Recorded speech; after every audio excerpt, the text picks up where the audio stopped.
Welcome to the Rebel Souls podcast, where we flip the middle finger to the status quo.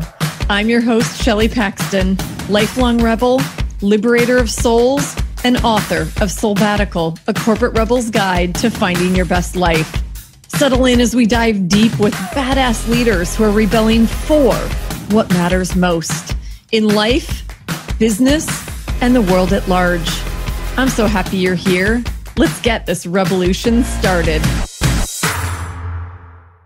Before we begin, I want to share an offering from my soul to yours. If you've achieved traditional success only to realize that you're living someone else's dream, then this will start you on a profound journey toward becoming chief soul officer of your own life, just like I did. I'm gifting you a free chapter from my book, Soulbatical, a corporate rebel's guide to finding your best life. It's called Liberating from the Shackles of Should. And if you're ready to, then visit soulbatical.com to download it for free. That's SOULBATICAL.com. Warning, side effects include intense joy and fulfillment. Hello and welcome back, my fellow rebel souls. Happy International Women's Day. I'm so excited. And you guys know I've already declared, I think I can't be the only one who's declaring that the entire month. I mean, frankly, it should just always be a celebration of women and women advancing and all things equality in pay and power. Today's a big day and we're celebrating throughout the month.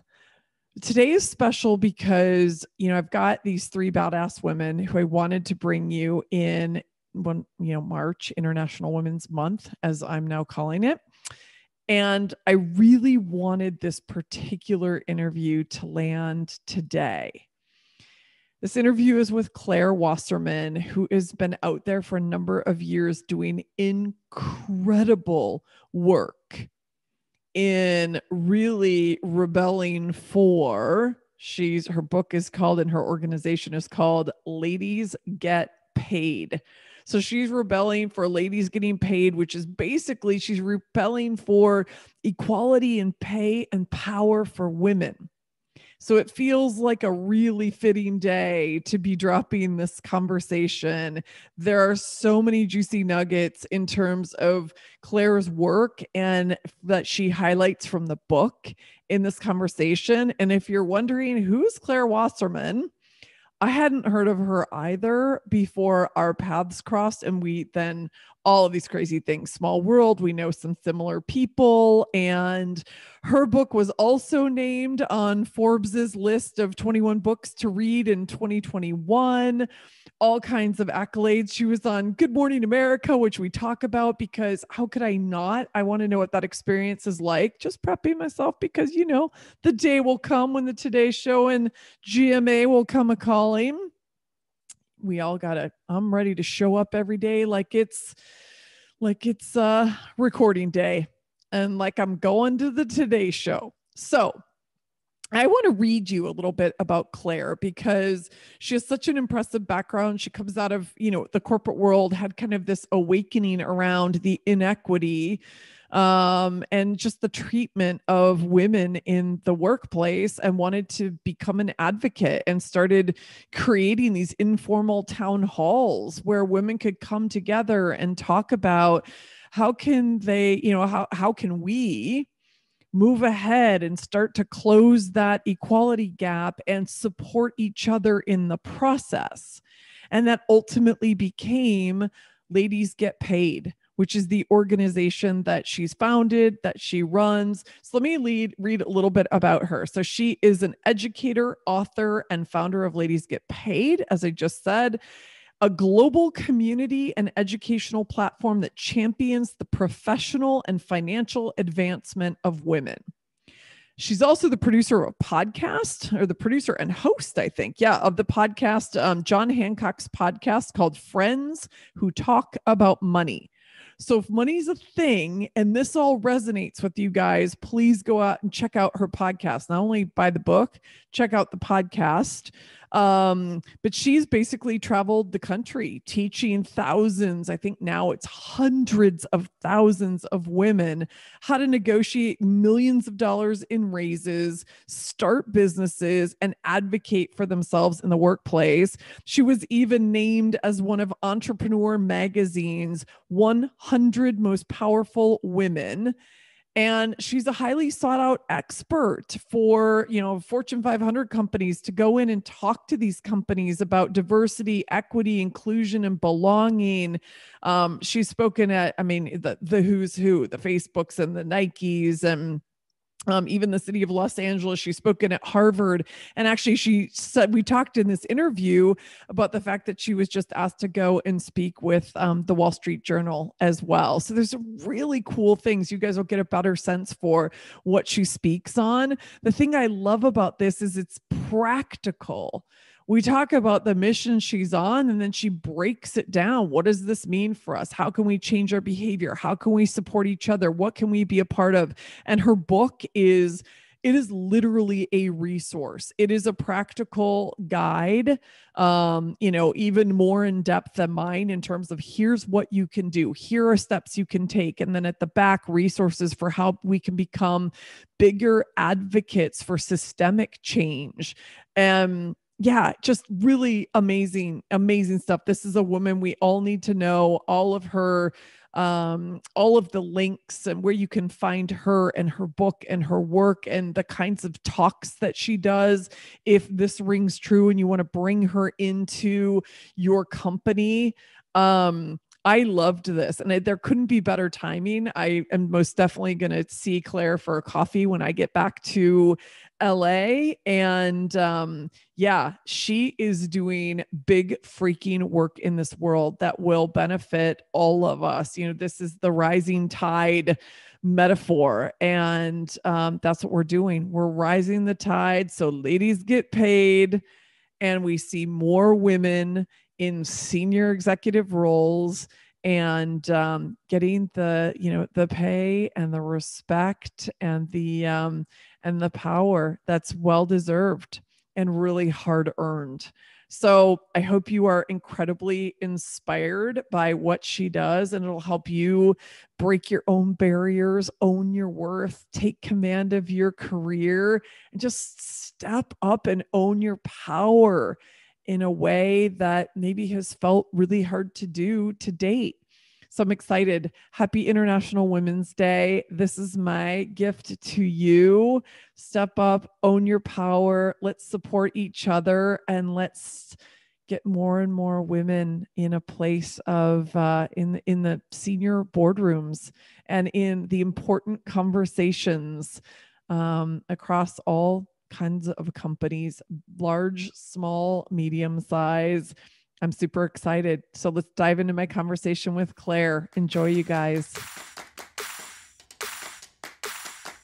Hey, Rebel Souls. I'm so excited for this one. You guys know that I've been talking to badass babes for what I've now called International Women's Month, because to hell with the idea of celebrating for one day and one day only. But this conversation is dropping on International Women's Day, and it's super special because I get to talk to, I'm just going to call you my new friend, Claire Wasserman. Yay. Yeah. And it's, we're all missing our friends so much in COVID. So the fact that I can make a new one, this is so exciting. Amen. So Claire, it's interesting. Claire and I were talking off camera, and we have such a small world connection, and it's not even the way that we came together, but we realized that we have friends in common, that we're both living in LA now. And Claire, I didn't even say this to you. So first of all, we're both Simon & Schuster authors, and congratulations on your book, baby. Congratulations. Yeah. Meanwhile, all my friends are having actual babies, or I guess human babies. I have 320 pages of a baby here. Yeah. Oh my God, sister. I felt exactly the same way. I am divorced with no kids. And so when my book came out in January of 2020, I was like, this is my baby, and I'm going to love her like a human baby. Yes. Yeah. And she was equally difficult to birth. Oh, amen to that. So we share that, and I'm super excited. Yours just came out in January so literally like a year year after mine, which is so awesome to celebrate. And we're going to talk a lot about it in this conversation. And then the second thing is, we didn't even talk about this. You and I were both on the recent Forbes list, 21 books to read in 2021. Both our badass books are on that list. So congrats on that too. Thank you. Thank you. And we can talk a little bit later. I have a connection to Stephanie who wrote the piece, a very interesting connection. Oh, all right. Well, I'm gonna hold out for that scoop. And one other thing, because I have to say, like on my dream list is getting onto the Today Show and Good Morning America. And I saw you on Good Morning America with Robin Roberts, and I was like, oh my God. Okay, so first, before we get into our whole conversation, what did that feel like? Oh, well, first of all, I was basically asleep because the tech check was at 3:45 a.m. my time because I'm in LA. And then I went on at, I guess, 8 o'clock their time. So what, 5, 6, 7, so 5 a.m. my time. And I was trying not to be overly caffeinated because I was already so nervous. So the fact that I was even halfway articulate, like, good job, me. And my book was on the Jumbotron. They put it up there and they didn't tell me. And it's a very cute clip. So I encourage everybody to look it up because I basically, fall off my chair and Robin Roberts laughs at me. Oh my God. So we will make sure the clip to that is in the show notes because that is exactly what I saw. So you rocked it, and it could not have been cuter where you were like, oh, like you could just see your face. And I feel like I have goosebumps saying this when you realized that your book was on the Jumbotron at freaking Times Square. It's amazing. So you are making a lot of dreams come true, and what you stand for and the movement you're leading is so powerful. Like, you are the type of woman that I feel such a kinship with, because I always say I'm an impact billionaire, or I want to be an impact billionaire. Don't care about the money. I care about the impact, and I care about, in my case, souls liberated and lives changed. And in your case, let's talk about, what are you rebelling for? What is this movement all about? Mm-hmm. Well, let me just say, billionaire impact and billionaire, because I want the money along with my impact. And I don't think they have to be mutually exclusive. And I talk about that a lot. So I started Ladies Get Paid in 2016. It was kind of my reaction to the wage gap, the leadership gap, the investment gap, the funding gap. I mean, you sort of like name the gap in our society. It was like women, and particularly women of color, we're nowhere near close to parity. And it's a real problem, not just for us, but for everybody. But what do you do? What do you do when something is so systemic and overwhelming? As an individual, even just on Monday, what do you do? And I didn't really have an answer other than, let's just get a bunch of women together and ask them to talk about money, because money represented a lot of the research I was doing, in that it was going to be a conversation around power and freedom and value. And what did that mean to these women? And just was so clear that, we had never had a space to be just brutally honest with each other about our disappointments and fears and frustrations at work. And again, no idea what I was going to do next, other than, well, I guess let's just keep talking. And I made a Slack group the night of that event, and it became abundantly clear that there were tangible tools that these women needed that, in fact, could close their own wage gap, primarily salary negotiation. And so I could see in Slack all of these specific things these women needed education around. And I began hiring career coaches, finding them office space. A company would host us. I'd split the ticket profits with them. I mean, we were charging like 10, 15, 20 bucks. I would get these women to come. I had been in community building and marketing before. So I was starting from a place where I did have a network I could pull from. And because of Slack, anybody and everybody could join from all over the world. I quit my job soon after. But to sort of back up for a second, let me just say what Ladies Get Paid does. So we are an organization that helps women, learn how to get recognized and rewarded. And that can be through professional development, that can be through financial education. And we have webinars, a video library, that Slack group, and a conference every year. So 1,300 women came this year. And that, of course, was an interesting pivot from, in person to online. So the fact that we still exist, that's a success, through COVID. And the fact that we now have grown from 100 women in Slack when I began to 75,000 women from all 50 states and more than 120 countries, I think is a real testament to them and Oh my their God, desire to support each other. Absolutely. Like you're building a sisterhood that's rebelling for equal pay and Yes. power, right? Yes. Yep. And I also work with companies. So that's the thing. I mean, learning, how we can advocate for ourselves is like chipping away at a very small chip, right? It's helping your own life, which is great. That's not doing anything to improve the system though. And so that's where we work with companies about, how do we identify policies that can make them more inclusive? And then of course the real change happens when it comes to laws. And so highlighting women who are working towards, paid family leave. And, there are so many other women out there who have fantastic organizations who are pushing at this from that more of a macro level. And so we shine a spotlight on them. We get women to donate. And so it's just exciting to see, though there's not been progress really made during COVID. There's a lot we've lost.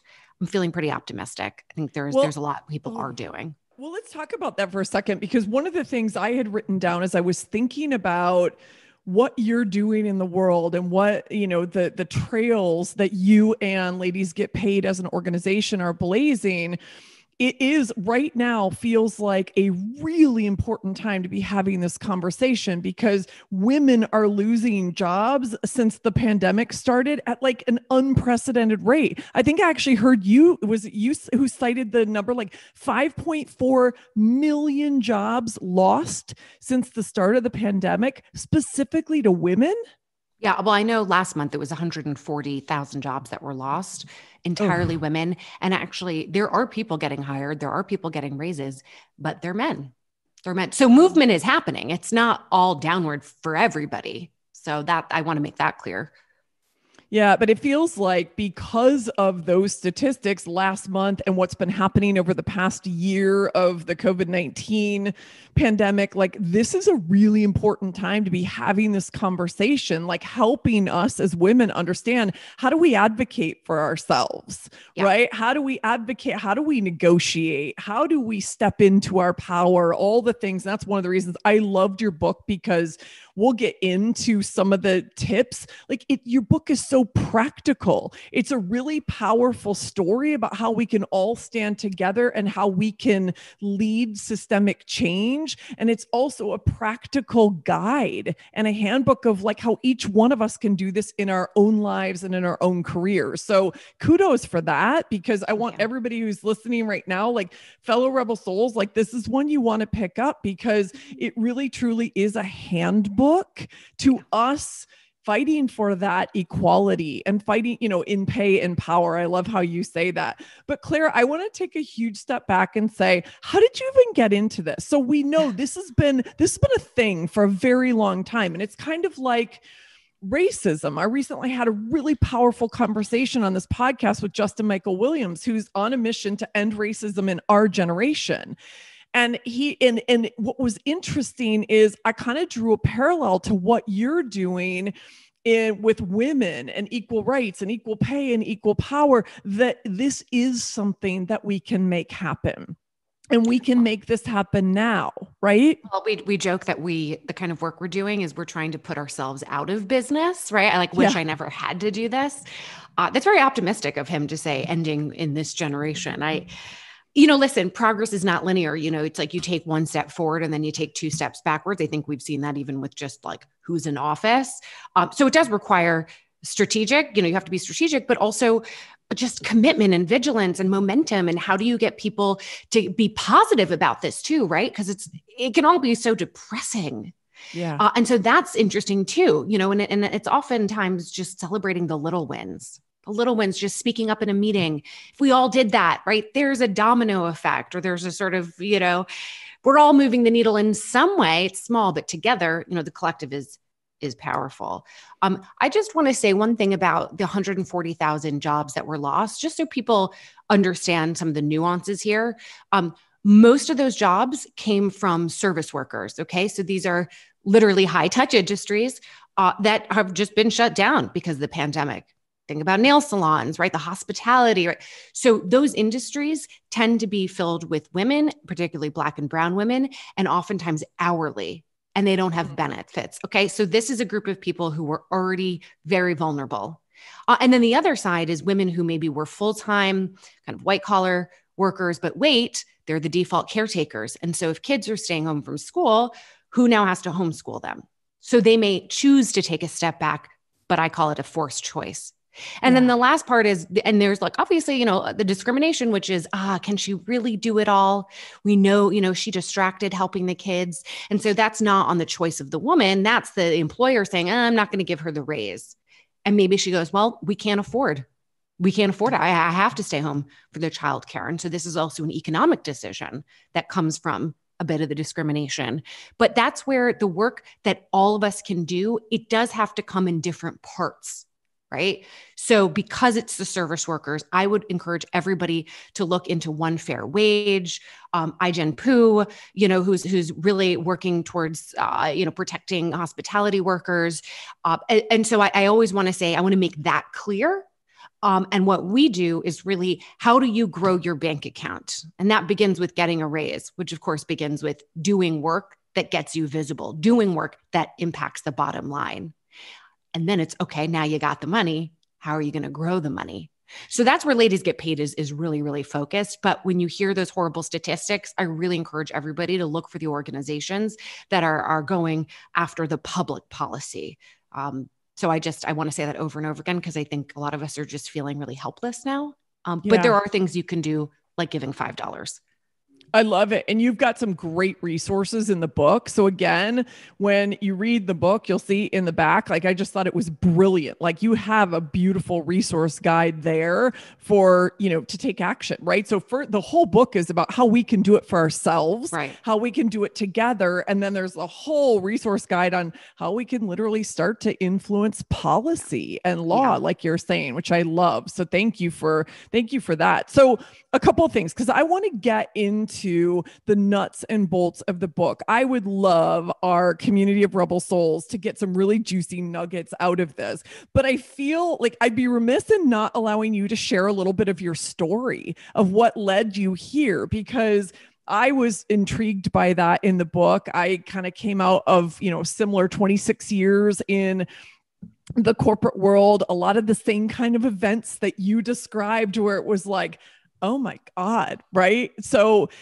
give us just a little like hint of that story, what led you into this work. And then let's start diving into some of the juiciness that's in the book. Yeah. Yeah. I mean, the book really came from realizing that had been objectified most of my career, and that I had been expending just so much energy caring about what others thought of me, mostly men. And, you know, inappropriate scenario, you know, when I thought I was networking, some guy thinking that, oh no, this is a date. And just, it was exhausting. And I internalized it all. I thought, well, maybe I smiled too much. This must be my fault. I didn't have the vocabulary. I didn't know about things like microaggressions. It was when I began to discover things like that, never realized this is bigger than me. This is not my fault. It was an aha moment. The book came about by connecting with a woman who I told her about. I'd gone across the country a year into starting Ladies Get Paid. I'd hosted town halls in 19 cities, seeing thousands of women with the subject of let's talk about money. They were town halls, right? They were these open forums. So I really got to see the energy, right? What these women needed, what they wanted. They joined Slack. 2 million messages have been exchanged since 2016. So I have had the privilege of a bird's eye view. And this woman that I connected with, she said, gosh, Claire, I really think you have a book in you. And I thought, this early, you know, it was sort of like the advice that I give other women, which is like, jump before you're ready. Like, you know, you're more of an expert than you know. And also like, whoever's an expert is somebody who says they're an expert. And also nobody has your voice. That was something, you know, there's so many other women's books out there about career development. Like, what could I add to that conversation? My tone, my voice, my desire to sort of bring together the micro, the individual with the macro, right? That was unique. And I was introduced to an agent 6 months later. I had a deal. So I don't want to say I'm lucky because again, I tell women it's not about luck. It's about creating opportunities for yourself, right? So you work really hard and then an opportunity comes and oh, it feels like luck, but it's really kind of fate that you orchestrated. But I do feel kind of lucky and I'm very grateful for, for these women believing in me. Absolutely. And I love, like, that's probably a perfect segue into some of the stuff in your books. I was just looking down at my notes. I was like, I have so many highlights and so many like dog ears in this book. And I'm going to go back to it. And frankly, I'm going to use it with some of my clients. So Good. thank you. Thank you for that. And I'm a big gifter of things for my clients. So when a book comes along where I'm like, oh, that's the bullseye on some things I want to help you with. So your book is getting added to that short list. I just want you to know. That's awesome. But one of the things that I wrote down, because you do, let me reframe this. So one of the things I loved about your approach to this, and it felt to me that this is probably how ladies get paid when you were doing the town halls and as you're having these conversations, how it unfolded, you're really kind of doing like the inside out. Like what I thought was so powerful is that you're starting from this place of like, how did we get here in the first place? And you really help us get to our values, our beliefs, our mindset and the stories in our heads and simple, I'm doing air quotes right now, simple, but totally insidious things like our imposter syndrome and I must be lucky versus I deserve this. Right. You hit head on. So can we talk a little bit about that? Because you've got so many great tips on, imposter syndrome and values feels like, two biggies we could tackle. Yes. Yeah. Well, that was what I found to be the universal when I went across the country and even just in seeing Slack, no matter how different these women thought they were, what really connected them was imposter syndrome and perfectionism. Not everybody had both. I think they're kind of different sides of the same coin. They're basically about what do others think of me, right? Working backwards from, my performance. Did I accomplish something and was I liked for it, right? Or did they see it as a success? Therefore, I am smart. I am competent. Well, you don't have control over what people think about you, and you don't always have control over the outcome of the work that you do. And so we really have to sort of construct and protect our sense of self, irrespective of our performance. So hard to do. I'm still struggling with it. Let me give an example of how I did this with the book. So for a year, I'm like freaking out about my book because I'm thinking, wow, I got this advance. They believe I'm an author. I've never proven this before. How do I know? It's like, I had to see it to believe it, right? It's like, I was only going to feel good about myself if the book was a success. And I kept thinking about, well, am I going to get on the bestseller list? Am I going to sell all these books? And until I get that, I'm not going to be happy, right? Well, my God, am I going to spend, 2 years feeling terrible? Well, I almost did. But the game changer for me was actually shifting the focus more to being selfish, which was, well, what can I learn from this? Can I, breaking it down, making it really, simple. All right, today, can I challenge myself to lose myself in my writing, right? Can I try to write without judgment? Well, here's a way I could do it. Let's write by pen and paper or something. So you see, I just really, really made things as granular and as straightforward as I possibly could, staying within my own personal goals of that day, instead of getting overwhelmed with the huge, huge pressure that was, yes, on me, but that I was very much taking on myself. Yeah. And one piece of advice, at least with imposter syndrome, I would really start tracking those feelings when you tell yourself you're not smart enough to speak up. Do I deserve to be here? Because there's something that precipitates that, right? It's not random. So maybe every time you're in a meeting, you start to have those feelings. Okay, let's tackle that in the meeting. What is a way that you can, combat this imposter syndrome, right? Force yourself to speak up. But hey, if you're too worried about presenting an idea, just speak up and say, hey, I want to just say, Shelley had a great idea. I just want to give kudos to her, right? So, or ask a really smart question so you can get used to the sound of your own voice and you're making yourself visible.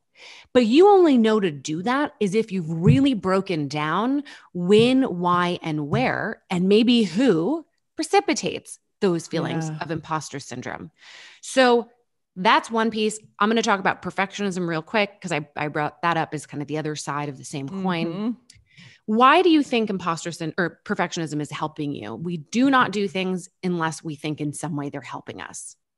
And subconsciously, maybe perfectionism is, right? You think, well, I'm more detail oriented, or I accomplish big things, because I'm a perfectionist. Well, the other side, well, what are you afraid of? What are you afraid of if you were no longer a perfectionist? Usually it's the flip side. I will no longer be detail oriented, right? I'll let things fall through the cracks. I'd be mediocre, right? Maybe I wouldn't be driven to do big things. Or I'll fail. But then you have to dig more into that. Like, what does failure actually mean? Whose voice is that, right? This is where, I say, buy my book, but also get a therapist. So this is like really intense work that is ongoing. You're not going to ever get rid of it. I'm sorry to say, but what you are going to do is get better at handling it. And instead of, an hour or a day of feeling terrible, maybe 10 minutes. The last thing I would say about perfectionism, after you've kind of challenged yourself to really decide, am I really afraid? Do I really not trust myself to be able to get shit done in a great way without being a perfectionist? I would really look at what are the consequences of this behavior? Stress, anxiety, yelling, or having a lot of agita with my team or my spouse. Are those consequences worth it? Right? It's just juggling. You believing perfectionism is driving you to success. Wait a minute, all the consequences, it's pretty negative. You have to make a choice. So, there's my book in a nutshell, but hopefully I didn't give it all away and you'll still buy it. No, there's so many juicy things in there because I love you take us through a lot of exercises. Yes. So, and one of the things, so selfishly, one of the things I love is there's so many complementary pieces to our books, even though we're coming at different topics from different angles. What I thought was really cool is you also spend some time talking about how do you figure out what lights you up? Yeah. How do you figure out that's a big piece of it too, is what is the work that is truly fulfilling? And that's something that I talk about a lot, right? There's definitely sort of getting clear on our values, getting clear on I call them the soul fuels and the soul sucks, but you kind of had a similar exercise where it's what drains you and what fuels you? And how do you get clear on that to even know what you want to step into? Right. Do you have any thoughts on that topic? Yes. We'll start from kind of the baggage that you're already carrying that you may not even realize is weighing you down. So I talk about in my book, and I wonder if you also talk about it, the tyranny of the shoulds, right? This was the next thing on my list. You totally read my mind. Yes. Yeah. I call them the shackles of should. Nice. Yeah. I love a good alliteration. Yeah. It's just what do you think you should or shouldn't be doing? When what are assumptions you have about work and what is even possible? Right. And usually this is informed by how you were raised. Right. Or just visibility, right? You can't be what you can't see. Okay. So you have to acknowledge that first. I think it's really looking at not just sort of what makes you come alive, but it's where were you? I mean, think of how many times you've worked at a place where the reason you left was because of your manager or because of the environment. You may have really liked actually what you were doing. So, that comes to your values. That comes to, are you a person who doesn't want to sit at your desk all day? Right. I'm somebody who I want to be able to construct my day as I would like it. Where if I get my, good work done at 9 p.m., I don't want to have to go into an office at 9 a.m. Well, clearly I maybe want to be an entrepreneur or a freelancer. Yeah. So it's also knowing sort of how you work and not just sort of what you want to do. So other than that, I just think it's so important also to not think traditionally. What brings you energy and joy and fulfillment maybe has nothing to do with traditional work. But that doesn't mean you can't make it traditional work. So if, in the book, it's if you love planning events for your friends to do, or, putting together dinner parties, not that we're doing that now, but you're kind of the organizer, the wrangler, right? Does that mean you become a party planner? Maybe. but that's, not really. Like it's actually about, well, what are my strengths in doing this? Because the environment or sort of the goal of that job could be totally different, right? And I would say go in the direction of your curiosities, right? What intrigues you? What kind of worlds do you want to be in? But if you've examined things that are, quote, non-traditional, but that made you come alive, you'll discover your strengths. Lean into those strengths. Don't focus on what you're not good at. I think women too often do that. We try to improve our weaknesses. Well, maybe a little bit, but do jobs where your strengths is the main function of the job. Yeah. And if you are a great networker and a lover of people and you've got a lot of enthusiasm, there's work that will be what you do for a living, and not just kind of a nice to have. So there's a lot more in the book, but those are, hopefully some of those tips were helpful. Yeah, no, I think those are really good. And the other thing I would add, and I highlighted this and I've got it in front of me. I wanted to read this. You've got a story about somebody who has, I think since you wrote the book, become quite famous. Her initials are AOC, and you have a very cool story. And the reason why I love this, I would love you to tell this story because it's really about us believing in ourselves and us speaking our dreams into the world. And then that sisterhood holding us up and holding us accountable to those dreams. And it's not whether they happen or not. It's that we make that declaration and we try. And then we inspire each other as a result of that. So would you share that story? Because I just thought it was like, literally, you said you cried. I'm like, I had tears in my eyes as I was reading it. It was just an unbelievable moment. I also think if you want help, you have to ask for it. Nobody gets to where they are without other people. And so whenever we do events at Ladies Get Paid, in the chat, I always say, be explicit about what you're looking for. There's also that. So listen, well, we gave away who it is. So AOC in the book, I have kind of a lead up to it. So AOC was my friend from college. So full disclosure, I knew her then. When I started Ladies Get Paid, the second workshop that I ever organized was with a career coach who specializes in kind of getting unstuck in your career. And AOC, who did not go by AOC then, but went by Sandy. So Sandy reaches out and she said, I'm really unhappy at my job at the bar. And I'm going to come to your workshop. Like, okay, great. So she comes to the workshop. She ends up working for a few sessions with the career coach and realizes, you know what? She's always wanted to do things, civically, politically. Her big question mark was, I think, a little bit less about what she wanted to do, but more about, could she actually make this a living? Or did this need to be a side thing? I think that's a big question for a lot of women, right? Like, does the thing that light me up, can it pay the bills? So that should resonates. It? Or should it? A friend of mine started her career as a professional violinist and then realized, my God, trying to make money from this. And she was making money. She goes, I took out the joy of it. So part of it is, can you make a living? And the other part is, do you maybe even want to? Maybe this is just something on the weekends you do, and that brings you fulfillment, and your job brings something else to you. So she, part of the advice that was given to her that I love is just start doing small things, right? Test it out. You don't need to quit your job and create a whole new career for yourself. You can begin by maybe volunteering. And so she did. She got more civically engaged. She ended up working with me and this other woman. We created a class after the 2016 election to help more women understand how to get involved, right? There were all these folks who were like, I want to be an activist, but no clear idea of, well, what is even the system, right? State, kind of local, state, federally, like, what am I can pick a subject, but like, what do I do with this? What am I getting involved with? And so in doing work with me and with other organizations, it became clearer and clearer that this was definitely a direction she could go in, and she could make a living. She could make a living. Fast forward a year, I hosted a town hall called Reinvention, and it was featuring women who had kind of rethought their careers, and according to like really doing things that reflected their values. And by the way, when I say town hall, the structure of my town halls would be that I asked a number of women to share their stories first as a way of getting the room kind of warmed up. And nice. I would then say, who does this resonate with? Share your story. Do you have a question? Ask each other, so I was sort of facilitating in a sense what's happening on Slack, right? And Sandy AOC was not on the panel. You know, she wasn't one of the women I'd asked to speak first, which I kind of laugh at because, you know, she hadn't really done anything to that.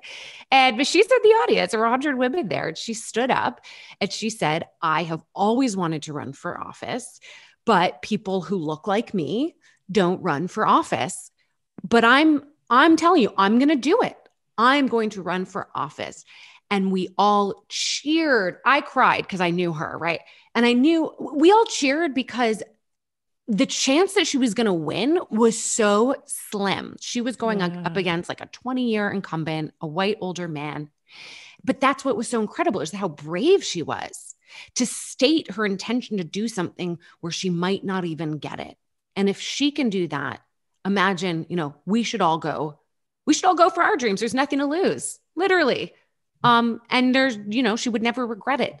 So we cheered for that, for the bravery of declaring your intention. And of course, a year after that, we all know what happened. That is, and if anybody hasn't picked up on this yet, we're talking about Alexandria Ocasio-Cortez, youngest. Wait, she's literally the youngest congresswoman in history, right? Yes. Yeah, she is.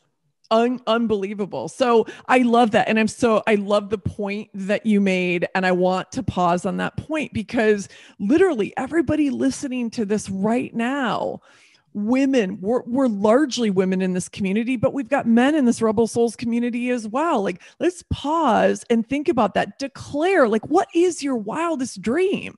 Let's put it out there. And when we speak these into the world, things get into motion. And you said something else, Claire, that I love, because I always say every badass accomplishment is a series of tiny steps. I love that you said it's like, take the tiny steps, start the momentum, right? Yes. Get the universe moving around, you know, serving up whatever it is that you've declared or that you've set an intention around. And it's powerful. And speaking that into a community of women or into your community just amplifies it.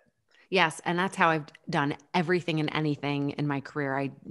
I've applied online and never, maybe once I got a job response for an interview. I mean, I never got my jobs through cold applications. It was all through relationships that I built and by expressing my ideas, right? So here's what I would do if I were in that role. Here are opportunities that I see for yourself, right? So I was already kind of thinking like an entrepreneur when I worked for other people in doing this, you know, and working for myself. And I'd had another failed startup, although I think of myself as kind of practicing. I was practicing for Ladies Get Paid. Have you heard this, by the way, that FAIL is an acronym, first attempt in learning? I just learned this the other day. Isn't that beautiful?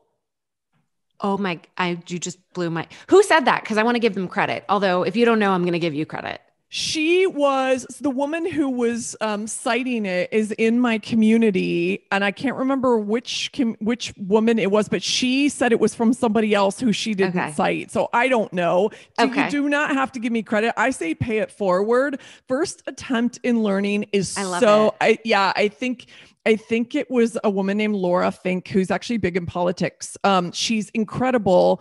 So give her credit, but first attempt in learning. So that's what your startup is. I'm sorry to interrupt you, but I just had to say it because it felt so relevant to your message overall too. Right. And that means you have to just go and do it. I always declared what I was going to do before I was even ready. So, you know, hey, we're going to do a conference. Like, I guess we have to do a conference now. You know, I've been getting a certificate in behavioral finance and financial psychology, and I've now been asked to speak at the Wall Street Journal. I mean, and I made it clear to them, like, I haven't gotten my certificate yet, but I had a lot of ideas. And so I'm doing it. Am I ready? Well, I better be ready. You know, I'm doing a ton of research. I'm going to have a kick-ass presentation. But at the time when I agreed to it, did I have the presentation ready to go? Had I finished getting my degree? No, but that's okay. And I also am aware that whatever I do, you know, with the presentation or again, it's the first attempt. It will get better after that. Yeah. Like my book came out. I'm incredibly proud of it. I think my second book will maybe even be better, right? So it's like, you just got to do the damn thing. And then you got to learn from it and find other people who can lift you up. And otherwise we'll never know, right? Like if we don't start taking steps, putting stuff out there, putting our voice and our thoughts and our ideas, like you said, out there, how will we ever know? You We won't. won't. We won't. So I'd love to. This feels like a good springboard to some of the other sections of the book where you talk about, and I'm not trying to give away everything in the book because there is 300 and something pages of like juicy goodness here that we could not cover in a 45-minute conversation.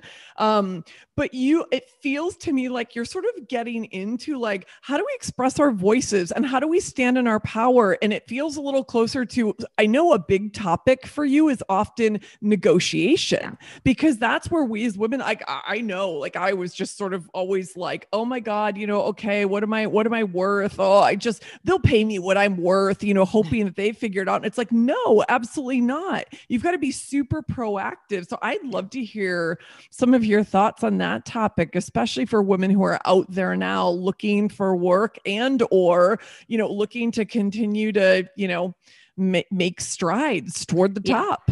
Listen, you can assume the best about companies, that they are trying to be fair. Let's like give them the benefit of the doubt. Does that mean you accept what they offer? No, because you have to do your own research. Also, the first number they present is so rarely the last number. And if they do say that, that's okay. You can negotiate for other things besides money. So they expect you to counter. You got to know your numbers though. So I would say after you do your market research, pick 3 numbers. You start strong. And I actually encourage women to be the first one to say it because you're anchoring high. Again, you're contextualizing it. I did my research. So you can be confident in that you're not saying a number that will scare them. But you can also sort of caveat it by saying, well, you can textualize it by saying, I did my research. This is what I found, but I'm open to having a conversation. What did you have in mind? Right. So it's not a, take it or leave it, unless it is a take it or leave it, in which case, feel free. Assume they're going to counter with a lower number. You need to know what you're going to say next. I think that is often where we get tripped up. And I'm not going to say it's women specific, but we don't know what we're going to say next. We think it ends with, all right, well, here's what I'm suggesting. And they go, no, here's what I'm suggesting. And you go, okay, no. You get them up just a little bit more because that's what a compromise looks like. Then you talk about full compensation. Okay. These are things that don't cost the company much money or any money. They bring you value. These are things that they will be happy to give you as part of your package. Because if they can't get the number that you want as your salary, well, they'll go, oh, good. I'm glad we can give her, some budget to go to a conference, career development, or more, vacation days, or a different title, a signing bonus. Okay. If you're listening to this, you're thinking, oh, Claire, if they can't give me a higher base salary, how are they going to have money for a signing bonus? Different budgets, different departments. 100%. Yes. I'm not making this up. I've talked to a lot of recruiters. I've heard from a lot of women in our community. One woman was able to get a signing bonus recently that ended up with her bonus plus her salary. It got her to the base that she was looking for originally. So she actually ended up making the dollar amount that she wanted, but it got there. They were creative about coming to that compromise. And that's what a negotiation is. It's not a win-lose. They're on your side. They want you to be there. You've worked there long enough to get a raise, or you've gotten this far in the interview process where they're offering you, right, an amount. So you can always reiterate, I'm excited to work here. Both of us, we're going to make it work together. How do we get closer to what I'm asking for? I know you're a place that cares about gender equity and fairness. If you were in my position, what would you do? See how it's really getting you to be on the same side. And it's also holding them accountable to fairness. Yeah. To fairness. Blame it on ladies get paid at the end of the day. If you need to say, I'm asking for this big amount. I'm swinging big. Ladies get paid, told me to do it. So I got to go for it. What do you think? And maybe with a little bit of a sense of humor. And yes, you can do all of this during the pandemic. A lot of companies, even if they're quote struggling, have actually saved money by, having nobody be traveling. They used to have a travel budget, possibly, the rent has been lowered for them. So they're picking up money in other ways too. So never make an assumption that they can't pay you. You always have to ask. And many businesses are thriving more than Absolutely. ever in the midst of this pandemic. So let's not lose Yeah. sight of that either. So what strikes me in everything that you just said, I just wrote down language matters. Yes. And the thing that I was thinking, and I can't remember if you addressed this in the book, but the idea that especially as women, we sometimes use what my friend Helen Appleby calls leaky language. Like, well, I just have a question, or this may seem silly, or all of that. Do you talk about that? Because that seems so critical in how we present ourselves, how we step into our power, how we do our negotiations. Language matters, right? Oh, 1,000%. I think oftentimes it's not really what you say that's as important as how you say it. Yeah. I often illustrate that with, I like act out two different like lines, and I'm doing it in two different ways. And it really makes a huge difference, right? I just have a question. I actually have a question. I'm no expert, but I'm saying sorry. The sorry thing is bad. Yeah. See if you can replace it though. It's oftentimes easier to replace a behavior than just try to get rid of it. So instead of I'm sorry, it could be thanks for your patience, or excuse me, or, pardon me, or whatever. So that's always important. One other thing about asking for money, or whether it's a negotiation or it's time for the promotion conversation, you really have to make the case that you have brought in money to the company. Okay. That is hard depending on your role. If you're in sales, easy. You can say, well, this is how much money I brought in. If you are more of the behind the scenes person, or doing things that are a little bit more nebulous, which could be, HR or marketing. By the way, these are roles predominantly held by women. Men have roles that are predominantly directly tied to bringing in money. So for a moment, let's just say, all right, well, maybe there's some sexism here, but actually a lot of it comes from, it's easier for them to just make the case. So that means we have to really do our due diligence in, did we save resources? We're multitaskers. Did we save time? Right? Productivity, if we've been motivators for our team, right? We're team players, raising team morale. Well, that gets people to stay at the company longer. And it's expensive for the company to lose employees. So not that it is a little bit harder to tell that story, but you absolutely have to tell it. You have to quantify it as best as you can, because you're not going to get the money simply because you deserve it. Even though I know you deserve it. You're not going to simply get the money because it's market rate. I believe I'm a top performer, and therefore that's commensurate with top dollar. Don't assume that they know that. And try to be, talking about these things all throughout the year as well, making it clear that you want to grow. Otherwise, you're putting a lot of pressure on yourself to get this all out during one meeting, and they may have already decided what compensation is going to look like. So try to find out when budgets are decided, and really articulate your story then. And I would imagine having ongoing conversations with sponsors within the organization, with your boss, with your people, so that it doesn't feel like last minute, like I need this promotion, I deserve this promotion, I demand this promotion, but it's an ongoing organic conversation about what you're really delivering to the company and what your expectations are for your growth. Absolutely. And bring ideas too. So you can say, and you should say, I want to be a leader here. I want to grow. I'm curious, in your own career, like people love to talk about themselves, but they're busy. So you don't want to say, what do you think I should do to grow here? Have some suggestions. Could be shadowing a person who's above you, getting to know what they do more in depth, right? Again, going to a conference, or, buying my book and having them expense it. So do have specific suggestions as well.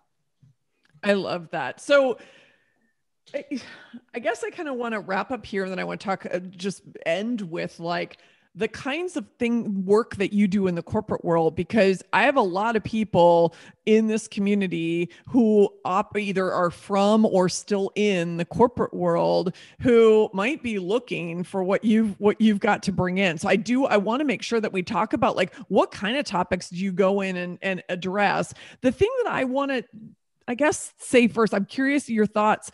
I wrote down that one of the other great intersecting points of sabbatical and all the stuff I talk about and ladies get paid and all the stuff you talk about is this whole idea of reframing how we view success. And doing it on our terms. And so I'm an advocate for rewriting the script of success. And the way I talk about it is success full, like FULL, because it comes from a place of fulfillment versus success empty, which is what I felt like when I was the chief marketing officer of Harley Davidson. And it was like sweet fucking job. That's so cool. You must have really cool merch though. I do. Back in my Chicago place, not down here in Naples right now, but I do. And I had a killer motorcycle at the time too. But you taught, and then so a lot of this resonates with me because I think on my, decades long corporate career, and I think about being at the top of the mountain and going, why do I feel so empty inside? And I loved that you hit on that because it is an important piece of like, it's not just moving along for the money. I agree with you. Billions for billions and billions for impact. Amen, sister, all day long. And if it's not lighting us up, it is never going to feel good. No. I mean, I always operate backwards from, will I regret not doing this? If I were hit by a bus tomorrow, God forbid, would I stand by the way that I live my life? That has been my guiding force to everything that I do, with always in the back of my mind, how do I make a living? So I'm not saying you just like jump off a bridge, that you're like throw caution to the wind or whatever. I mean, clearly ladies get paid. We want you to be compensated. I tell this story in the book. I had a mentor early on in my career that I really credit with getting me to think in what you just said. That's so incredible. Successful. He said, how do you define success? And as I began to answer it, he kept pushing me saying, I was like, well, I haven't said anything. Like, what are you wagging your finger at me? Well, whose voice is driving you right now? And he said, your mother's voice, your father's. Try again. So I started to respond again. Well, here's how I define success. Wait a minute. He kept making me start over. And finally, and this was so wonderful because it was instinctual. And I think instinct is so important and we don't give enough, we don't trust it enough. We don't listen to it enough. I just blurted out freedom, like for whatever word like that, I visualize that as success. And then what he worked with me on, and where I should say I worked with myself a little bit more on, was how does that get manifested in my life, both personally, professionally? What's the kind of lifestyle I want to live, right? So what does a life of freedom look like? And then where does a career and how does a career fit into that? And then, all right, what are my financial goals? Okay, then we add that. And it's kind of finding like the intersection of all of this. And so it's so personal, like how I define freedom may be totally different.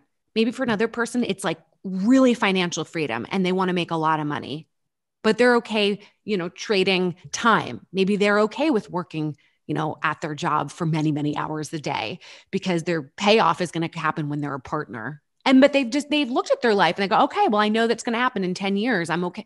So that's why you really have to dig into this for yourself and reflect because it's going to change 4 years, 8 years, like priorities change and you have to keep going. Is that definition still my definition? And have the choices I have made or I'm making, are they aligned with that definition? And if not, what's the change that I can make that's small, to go back to what we were sort of talking about earlier? I never want anybody to get to a point where they're so frustrated and resentful that they want to just like completely rip a Band-Aid off. Or if you do, that's great. Just don't hold me responsible. That's all I have to say. Well, no, and I love you're creating that awareness for people because that's a lot of what's in my book too, is like my own awakening and my own realization of some of these things, like, really like the truth of my soul that I had been ignoring and pushing down and really living my dad's dream to the point that you just made.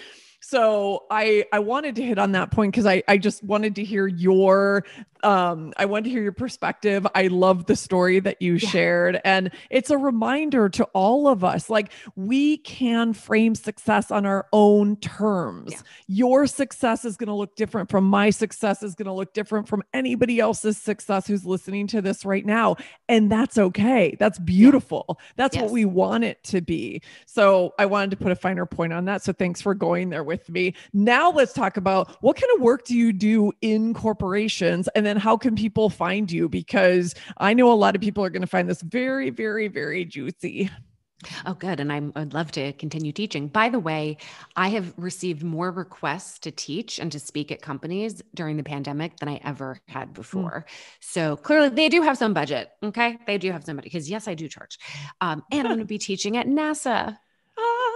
So that's congratulations. I know. Epic. I know. And I'll get to, and it's at the Jet Propulsion Lab. Well, it's at Zoom, but for the Jet Propulsion Lab. And so part of that is the team who just landed the rover Mars, anyway. Super wait. So what are you talking? Can you tell us what you're talking about for them? Yeah. So I have a number of subjects that I teach. For them, it's going to be I think it's called, I've changed the title recently. So Find Your Power, How to Advocate for Yourself at Work. And it basically covers a lot of what the book is, right? Internal obstacles that might be stopping you from stepping into your power, finding allies and advocates at work, really identifying and leaning into your strengths, going where there's growth at the company. So being able to say, okay, here's where the company's investing. I want to be part of that. Right? Getting visibility. So I've been teaching a lot of that class. Surprisingly, or I don't know, maybe not surprisingly, many companies have me come in and teach salary negotiation. Though I do warn them, I say, listen, success from my class is if they all come in and ask you for a raise. So I just want to be clear. Sometimes, they want just the internal, all right? So the imposter syndrome, the perfectionism, so that's, or they'll do a fireside with me, or I'll do a keynote about kind of the state of women at work. That's usually what it is. I have not done official consulting with companies on how to be more inclusive. We have partners that we suggest them to, right? Yep. DEIB specialists. So that we are here to improve your company culture by speaking directly to women and giving them a space to feel comfortable and tangible skills. And it's all about them moving ahead, moving up, and being more committed to their job. So I've just been so impressed that companies recognize the value of this and that they're, putting their money where their mouth is. Cause again, I do charge. Yeah. Well, and good. I'm glad you do. And it is a much needed conversation, right? And I love that companies are realizing their cultures need to evolve. Their advocacy around these topics needs to evolve. So yay, that gives me hope. So now where can people find you and the book? Yeah. So best place to go is ladiesgetpaid.com. You're going to, see a place to sign up. You're going to get added to Slack. You'll receive our newsletter with events. We do, at this point, I think we're doing 3 events a week, webinars and firesides and office hours, many of them free. And there's no fee to join Slack. If you want to buy the book, which I hope you all do, now it's ladiesgetpaid.com/book. Bunch of buttons on there where you can buy them from whatever your preferred source is, independent bookstores, Barnes & Noble. If you did not dislike my voice, I read the book. So it's on Audible. It's also on Kindle. I got to record mine too. Was that the highlight? It was really fun. Yeah, it was. Oh my God. But I had to do it at home. I'm sure you got to go to a fun studio. I did get to go to a fun studio because I outpaced COVID by only 8 weeks. But at least I got to record in a studio. Listen, at least I got to record in my pajama pants. So there's totally. Yeah. And then the best place to get in touch with me, if you are on Instagram, go to Claire Gets Paid. I respond to every DM.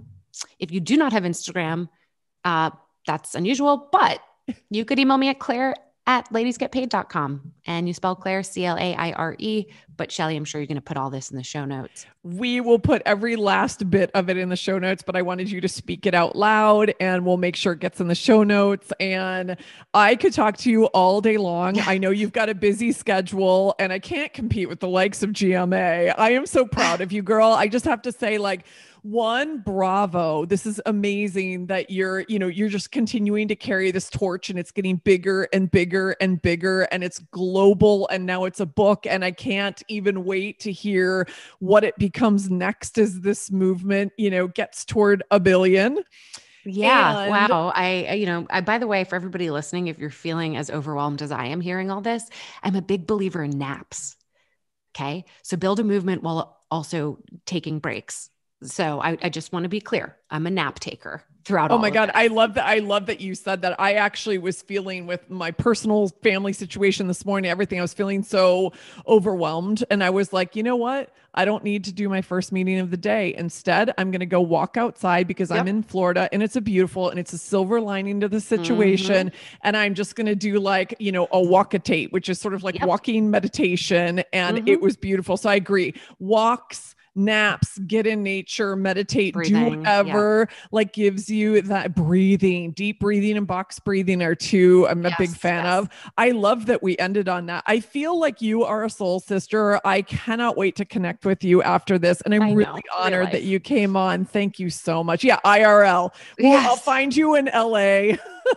IRL when I'm back, but it's been such an honor, and I love that we could do this for International Women's Day and just keep like celebrating the cause and moving it forward. And thanks for the work that you're doing, Shelley. And we'll talk soon about the book writing process. Yes, 100%. We may actually have to do another episode. Yes. When you get through all of this, let's do an episode on the book writing and book promotion and all of that process. But in the meantime, you and I are talking about it in LA over coffee somewhere outside. Yes. All right. Thanks, Shelley. Let me know for being with us. Let me know if there's anything by the way, did I do okay in the last, should I say like, thanks so much for having me? I realized I didn't. Oh yeah. No. It's okay. Well, here, we'll edit out that little bit. I'll say goodbye to you. We can say goodbye to the community, and then you and I'll stop recording, and you and I can say goodbye. They'll cut out this little bit. It's all good. So Claire, thank you so much for being with us. This has been amazing to spend this time with you, and you gave so many good, juicy nuggets to the community. We're all really grateful. Thank you. And thanks for everything that you're doing, Shelley, and for giving me an opportunity to do one of my favorite things, which is to talk.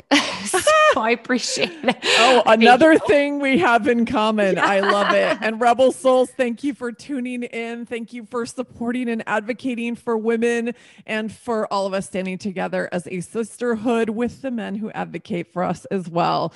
Love you guys, and tune in next time. Bye. Hey, Rebel. Thanks for listening. If you were inspired by what you heard, please subscribe, rate, and review so our fellow Rebel Souls can find us. We have big work to do together.